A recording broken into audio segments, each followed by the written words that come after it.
So what this means, so given this convergence, we can actually predict certain events that will happen over the next 2 to 4 years, okay? Because they all want these things to happen together, all right? So let's look at some quick predictions.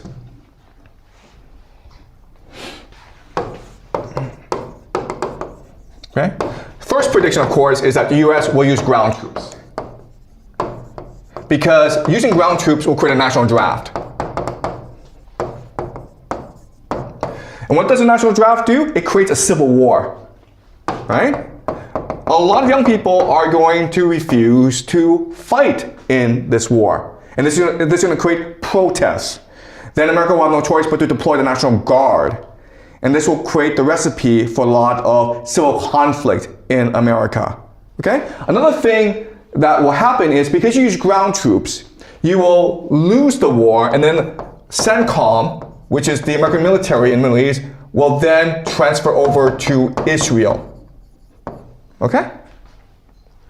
What's happening in this war is that the economies of the GCC are being destroyed, and that's part of the plan, okay? Because for Israel to achieve the Greater Israel Project, it needs to absorb the GCC and parts of Turkey and parts of Egypt, okay?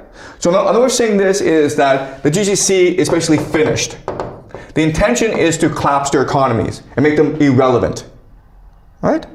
The third thing we can expect is that Turkey will enter this war, and Saudi Arabia actually, will enter the war.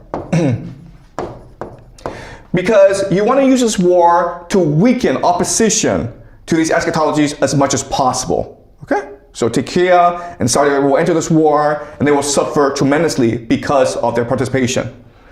All right. Again, the Al-Aqsa Mosque will be destroyed. Okay? And then you have the rise of Persia. Okay? The rise of Persia. Why is this important? Because you need the Islamic world to unite against Israel for the end of days. Right? So you don't mind if actually Iran wins this war, because by winning this war, Iran will activate its Persian identity. And this is important for eschatology because in the war of Gog and Magog, people are interpreting Gog and Magog, which will march against Israel. They're interpreting Gog and Magog to be Persia and Russia. Okay? Okay? Together they will march against Pax Judaica. Number 6 is that in Israel, you will achieve the Pax Judaica and the Greater Israel Project. Okay, so the Greater Israel Project and Pax Judaica are not the same thing, guys. Greater Israel is just basically the territory that the Israelis believed that God had promised their ancestor Abraham. Pax Judaica is a one world government, okay, based on AI surveillance and the mark of the beast. So what will happen is that Israel will use this war to expand its territory, and then what will happen is that capital, technology, will then start to flow to Israel in order to create the Pax Judaica. So think of companies like NVIDIA, Oracle, Microsoft, Google. Well, they'll probably transfer themselves to Israel because that is where the power will rest. Okay? So Pax Judaica. Then you will have Russia winning the war in Ukraine. Okay? And then return Greeks to Constantinople.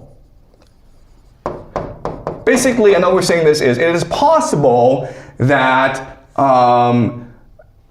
the Greeks go to war against Turkey, and then Russia supports the Greeks and return the Greeks to Istanbul, okay? But then you're like, wait a minute, Turkey is a NATO member. Well, we can also expect destruction of Europe, okay? The end of NATO, basically. So, this war in Ukraine it's not just about Russia protecting its borders. This war in Ukraine is also meant to achieve orthodox eschatology, to destroy Europe, to destroy NATO, so that Russia can achieve the third Rome prophecy. That means the destruction of Europe. So I will discuss the Russian-Ukraine war later on as we go along, okay? But what I'm trying to show you is that just by, okay, analyzing the most extreme eschatologies of different religious traditions, you can then, from this analysis, pick out points in which they agree. Okay? And at these points, you can figure out then how they will affect current geopolitics to make certain predictions about how the war will progress, about how the world will transform itself in the next 2 to 4 years. Okay? So this is called the law of eschatological convergence. It gives us tremendous insight into why things are turning out the way they are. Okay? Because again, I keep on saying this, but purely from a geopolitical perspective, purely from a realpolitik perspective, this war in Iran makes no sense. But if you look at it from an eschatological perspective, then it makes perfect sense. Okay? Any questions? Yes. But I think, like, if we look into the war between America and Iran, I think Trump is trying to destroy Iran as the same way that he destroys Venezuela, but it fails, which led Iran to fight back. So I think this could also explain in a political way, but not religious. Okay. All right. That's a great point in that, listen, there's an explanation, which is that Trump is just stupid. He's arrogant. They had too much success in Venezuela. They go into Iran, and they think it's the same thing. And now they're losing, okay? And because they're losing, they are just panicking, okay? Okay, that's true. And if this explanation is true, then what will happen, what we can expect to happen is that Trump declares victory and goes home. Okay? That's what we can expect. And if the US does go home, then you're right. Okay? So we can expect, but sorry, the question then is what happens next few months? All right. What you need to understand is this. War is not simple. Once you start a war, you can't end the war. All right, so let me explain really quickly why, okay?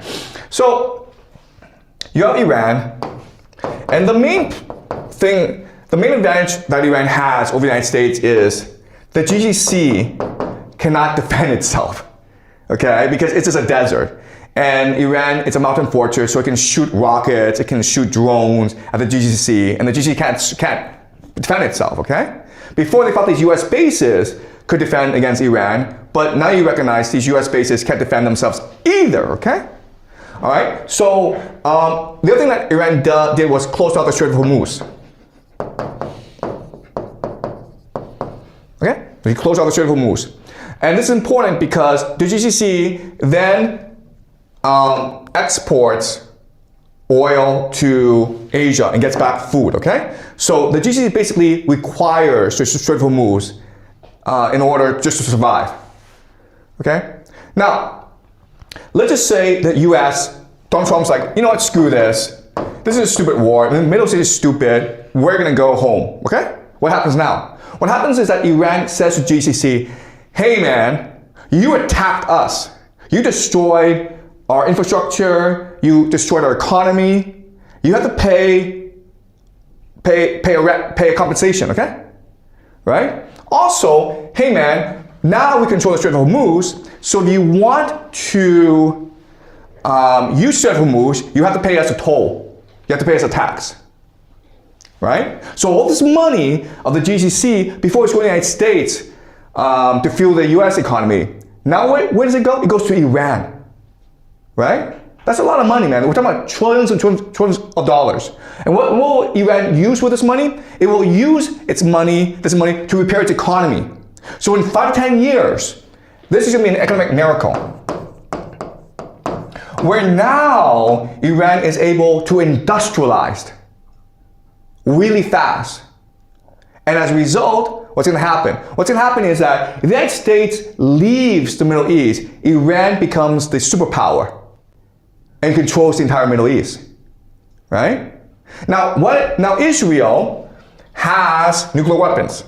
And so what's going to happen is that Israel and Iran will sign a peace treaty, okay? But the United States won't be involved. The United States goes home, it doesn't get any money from the GCC, and what's going to happen to the US economy? It's going to collapse. Why? Because the entire US economy is based on the stock market, on finance, on AI, on investment from the GCC, right?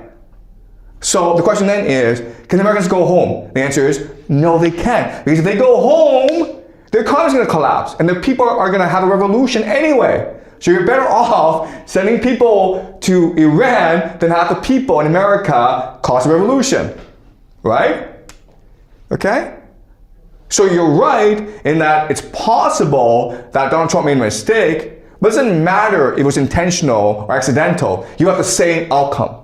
And strangely enough, this outcome that you have matches that, aligns with these different eschatologies in the world. Okay, does that make sense? Okay, all right. Any more questions? All right, okay, so we'll continue this next week, guys, okay?